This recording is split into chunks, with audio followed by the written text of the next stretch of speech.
pengusaha, sebagai bisnis gitu ya. Bisnis gitu. Kenapa nih dari seorang penyanyi, nah, tapi nggak jauh-jauh juga sih, ada nyanyi-nyanyinya juga di sini gitu. Iya, betul. Kenapa nih larinya ke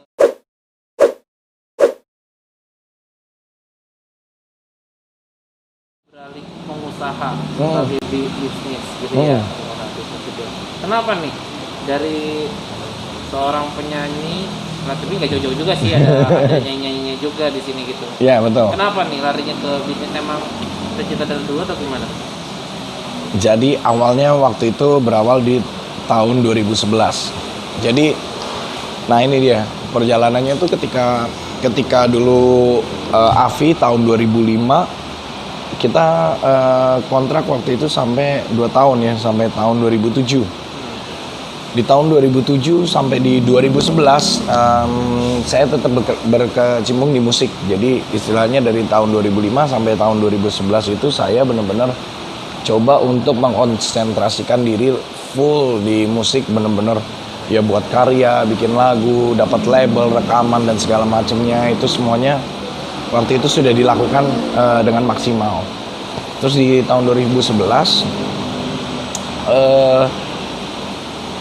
saya sudah ngerasa pada waktu itu, di tahun itu vibe-nya itu tidak sama kayak di tahun sebelumnya gitu.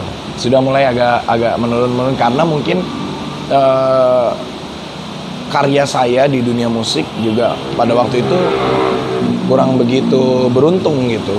Jadi di tahun 2011 itu agak sudah mengalami sedikit penurunan gitu untuk masalah kayak kita nyanyi di luarnya dan segala macamnya.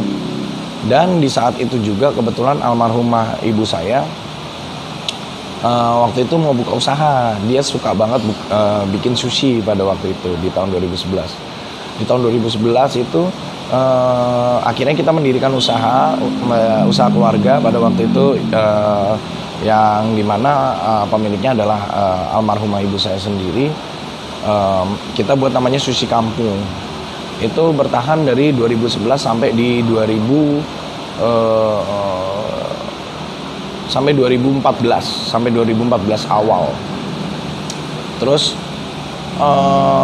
saya di situ bantu almarhumah ibu saya gitu. Dan di tahun 2013 saya mendapatkan musibah, almarhumah ibu saya udah meninggal gitu. Pada waktu tahun 2013 di bulan Juli. Ya, di bulan Juli. Nah, dari mulai situ udah mulai agak lumayan drop 1 tahun. Makanya akhirnya Sushi Kampung tutup di 2014. Kenapa tutup? Karena saya tidak terlalu menguasai bagaimana sih hitung-hitungannya, ilmu manajemennya pada di istilahnya di dunia usaha kuliner itu seperti apa. Jadi posisi saya pada waktu itu hanya membantu ibu saya, almarhumah ibu saya, dalam segi marketing, dalam segi istilahnya pemasaran, penjualan, hanya seperti itu aja. Udah, terus dari 2014 itu setahun sempat break sebentar, terus setahun saya buat usaha lagi namanya Roti Bojes. Itu saya bikin roti bakar gitu sama pisang, terus ada es krimnya gitu, kayak roti bakar seperti biasanya lah gitu. Terus itu hanya bertahan cuma 1 tahun. Pada akhirnya itu dari 2014 sampai 15 saya break dulu setahun. 2017 mulai dari start 2017 saya buat usaha coffee shop namanya Rockstar Coffee.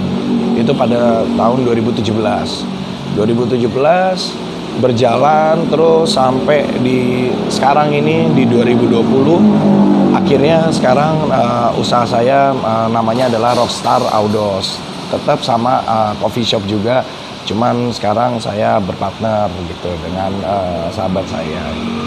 Tapi gimana? Lebih nyaman bisnis atau menyanyi? Yang jelas lebih nyaman berbisnis. Kalau untuk dari segi ini ya, kalau dari segi penghasilan lebih nyaman berbisnis gitu. Cuman kalau untuk dari segi hati lebih nyaman bernyanyi.